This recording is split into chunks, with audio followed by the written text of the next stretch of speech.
J'ai trouvé quelque chose. Au magasin. J'ai trouvé un endroit. Avec le film Backrooms, aussi appelé Les coulisses de la réalité, une histoire intéressante a émergé. Beaucoup se sont alors posé la même question après visionnage. Qu'est-ce que c'est ? Où sommes-nous ? C'est quoi ce bordel? Non seulement les spectateurs occasionnels, mais aussi les fans d'horreur sont restés perplexes. Le film leur a paru, bien que magnifiquement filmé, n'être qu'un délire psychédélique vide. Tu crois qu'il ne nous a rien mis dans nos verres ? Malgré les critiques, le film est soudainement devenu l'un des plus grands succès de l'année et le plus gros succès au box-office de l'histoire du studio A24. Voulez-vous tracer une nouvelle voie et voir où elle vous mènera ? De plus, pour de nombreux spectateurs, Les coulisses s'est avéré être le meilleur film d'horreur de ces dernières années. Cela signifie donc qu'il y a clairement quelque chose de plus derrière tout ça qu'un simple bon marketing. Je vais vous montrer. Ça ne fera que devenir plus intéressant. Pourquoi certains considèrent-ils le film comme un chef-d'œuvre, alors que d'autres n'y voient qu'un malentendu ? En me penchant sur cette question, j'ai vite vu que le film était bien plus complexe qu'il n'y paraissait. Derrière lui se cache une longue histoire, ainsi qu'une véritable mythologie Internet, née de la créativité collective d'un grand nombre de personnes qui n'ont aucun lien entre elles. Et pour comprendre le sens de ce qui se passe à l'écran, et pourquoi Les coulisses est un film emblématique pour l'industrie, il faut au moins avoir une idée générale du lore de cet univers et de l'histoire de la création de ce phénomène. Action. Hello? Après cela, de nombreux détails qui semblent d'abord étranges et illogiques prennent tout leur sens. Et le film, qui a peut-être semblé à certains comme un ensemble chaotique de bizarreries, devient soudainement tout à fait compréhensible et produit une impression complètement différente.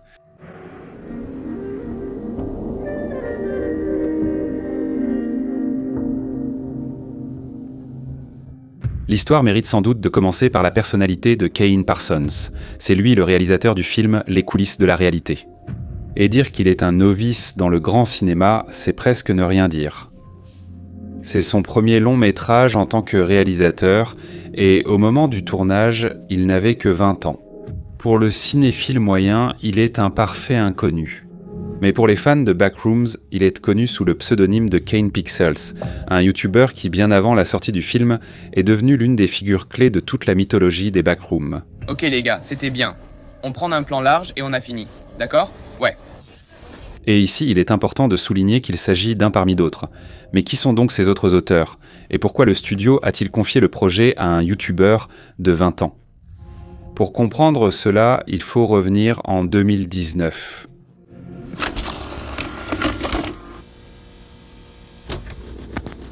Vous avez probablement déjà entendu cette histoire. Elle revient pratiquement dans chaque vidéo sur les coulisses. Et honnêtement, je me sens un peu gêné de la raconter pour la 100e fois. Mais il est impossible de ne pas la mentionner, parce que d'abord, sans elle, le récit ne serait tout simplement pas complet. Et ensuite, l'histoire est vraiment incroyable. Réfléchissez-y.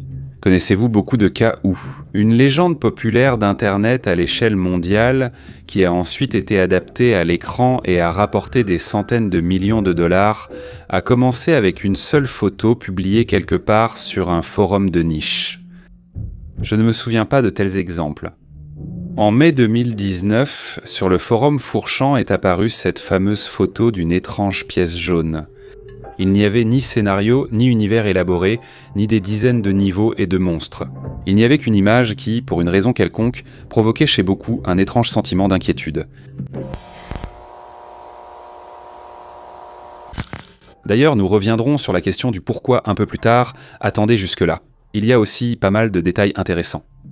La seule chose qu'il y avait, en dehors de la photo, c'était un court texte disant que si l'on tombait accidentellement hors de la réalité, comme si on traversait celle-ci à cause d'une sorte d'erreur, on pouvait se retrouver dans un endroit où t'attendent dans des pièces jaunes infinies, une moquette humide, le bourdonnement des lampes fluorescentes et la sensation que le monde s'est soudainement brisé. En fait, c'est à ce moment-là que les Backrooms sont nés, pas encore comme un véritable univers d'auteur, mais comme une image frappante qui a immédiatement captivé les gens. Le plus intéressant, c'est qu'au moment où un petit texte a été ajouté à cette photo, elle a cessé d'être simplement une photo et s'est transformée en ce qu'on appelle une creepypasta. Si vous n'êtes pas un connaisseur de la culture Internet et pas un adepte de ce genre, ce mot ne vous dira probablement rien.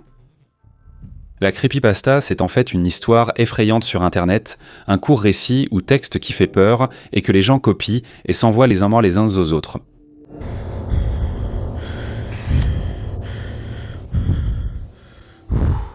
C'est exactement ce qui est arrivé avec les backrooms.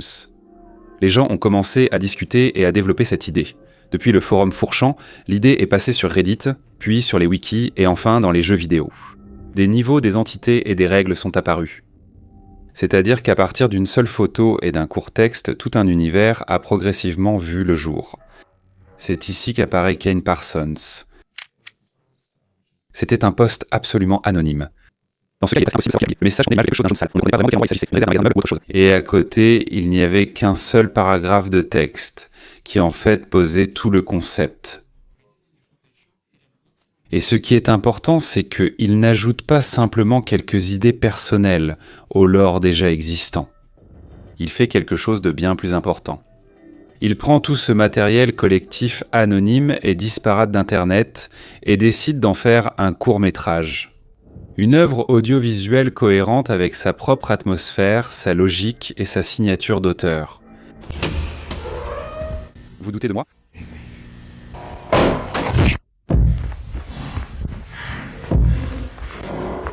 Plus tard, il la développe en une véritable série, qui compte plus de 20 vidéos et des millions de vues.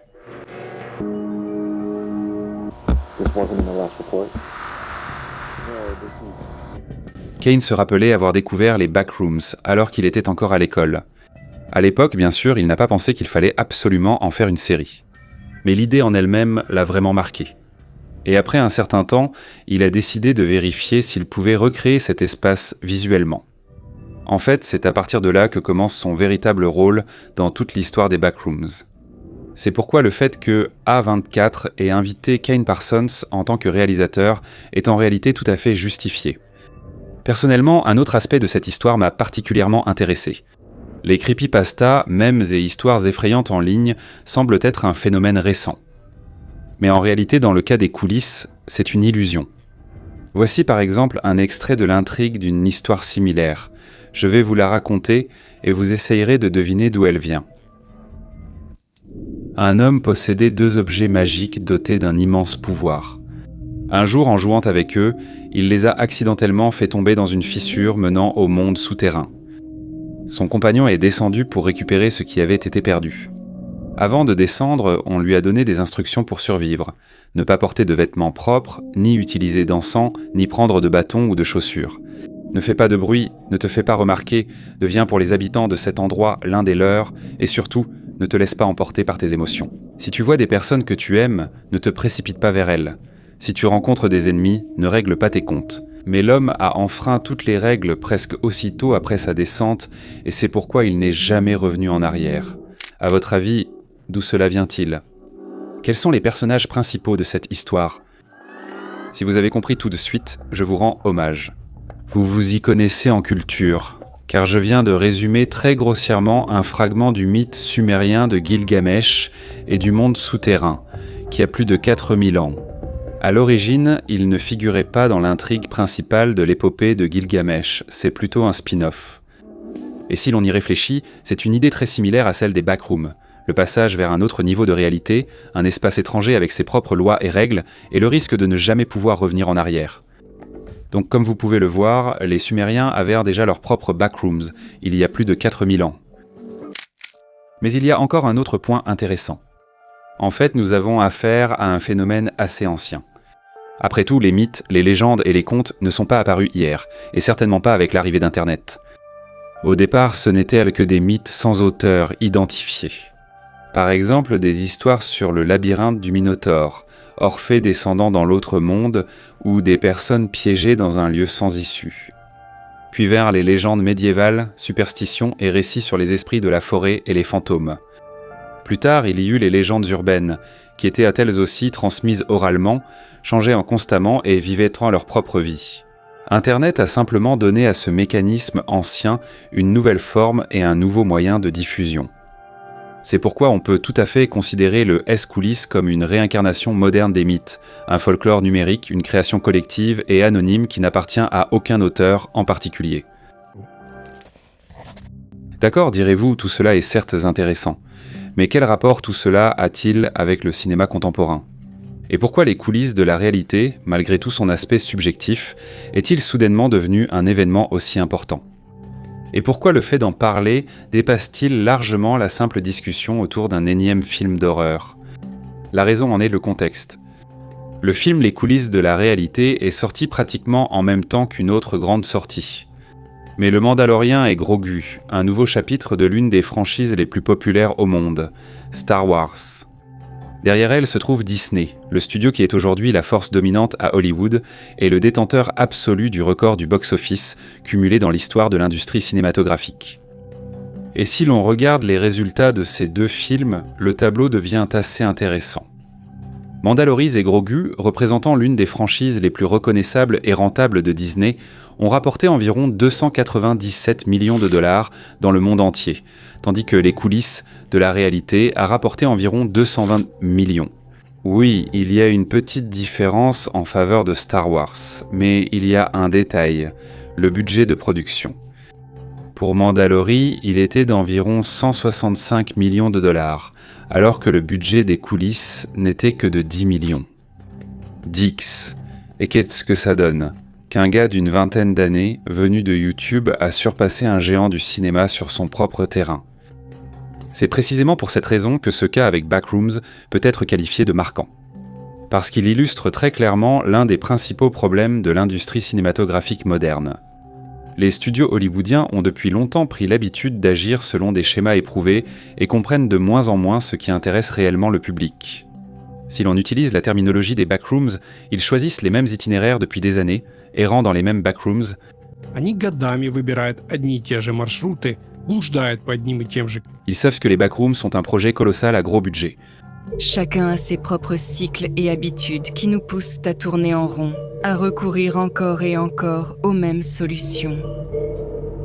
Des solutions qui, auparavant, menèrent toujours au succès et nous protégeaient des critiques inutiles, même avant la sortie du film. Vous avez appris à repousser les gens avant qu'ils n'aient le temps de vous blesser. Et maintenant, en tant qu'adulte, vous piétinez toujours au même endroit. Ils continuent d'investir des centaines de millions de dollars dans des franchises bien connues, des remakes et des suites dont le public est déjà bien fatigué. Et dans une large mesure, les gens vont voir ces films non pas par grand intérêt, mais parce qu'ils n'ont pas vraiment le choix. Au fait, il y a un autre détail important. Le Mandalorien et Grogu est classé PG-13, ce qui signifie qu'il vise un public aussi large que possible. Les coulisses d'autant que de la réalité est classé R, ce que les grands studios évitent habituellement. D'éviter car les restrictions d'âge réduisent automatiquement le public potentiel et, selon eux, diminuent les recettes au box-office. Mais en cherchant à jouer la sécurité, un autre problème apparaît. Quand un film essaie de plaire à tout le monde en même temps, il cesse très souvent d'être vraiment intéressant pour qui que ce soit. En fin de compte, on obtient souvent un produit soigné, coûteux, mais totalement inoffensif. Comme je l'ai déjà dit, tout cela a commencé avec une seule photo sur un forum internet. Il y a aussi plusieurs observations intéressantes sur cette photo. Par exemple, beaucoup de gens ne savent toujours pas que ce n'est pas un dessin ni un art numérique, mais bien une véritable photo d'un endroit réel. La photo originale des Backrooms a été prise pendant la rénovation du 2e étage d'un bâtiment à Oshkosh, dans le Wisconsin, et de l'extérieur, cet endroit ressemble à ceci. Ironiquement, l'espace que la plupart des gens perçoivent comme un sous-sol profondément enfoui sous terre se trouve en réalité au 2e étage. Au fait, un autre détail intéressant, il y avait autrefois un magasin de meubles ici. Dans le film, tout commence également par un magasin de meubles. Maintenant, on comprend d'où cela vient. Autre point intéressant, pourquoi cette photo a-t-elle suscité une telle réaction ? Qu'est-ce qui, dans cette photo, était à la fois si inquiétant et si attirant ? Pour comprendre, il faut parler un peu de la psychologie des soi-disant espaces liminaux.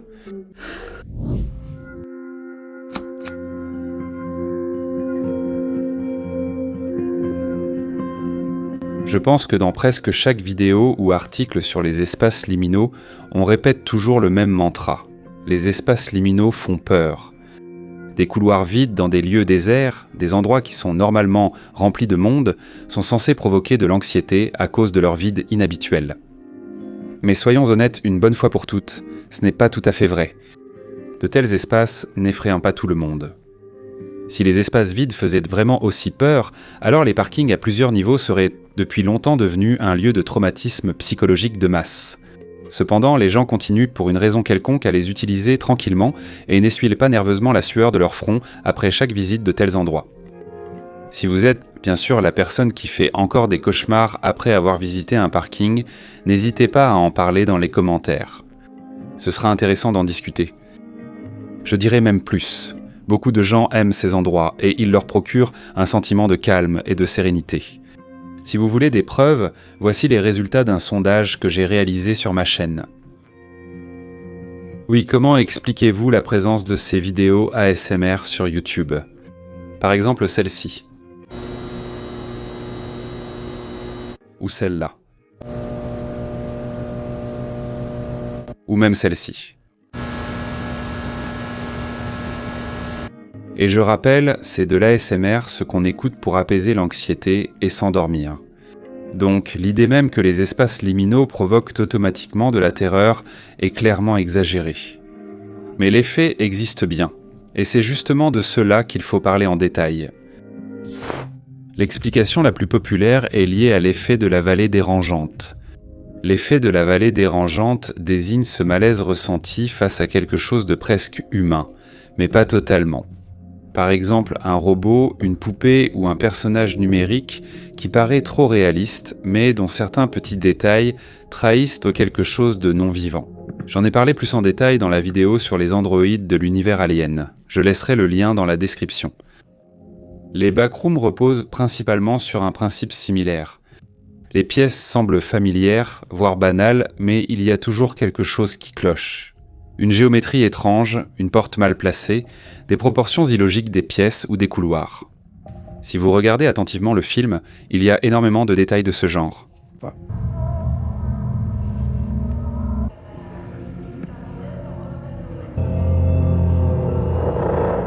Mais personnellement, il me semble que ce n'est pas seulement une question d'effet de la vallée de l'étrange. Et ça, c'est plutôt mon interprétation. À mon avis, de tels espaces font surtout peur à cause de l'absence de logique. N'importe quelle pièce est généralement créée pour un but précis. Nous comprenons presque intuitivement pourquoi existent les couloirs, les fenêtres, les portes et les pièces. Mais dans les backrooms, cette logique semble brisée. Nous avons toujours l'habitude de chercher un lien et une logique en toute chose, et le cerveau ressent simplement un malaise face à leur absence. Nous voyons un intérieur qui nous semble familier, mais nous ne pouvons pas comprendre à quoi il sert réellement. L'espace est dépourvu de fonction et de sens.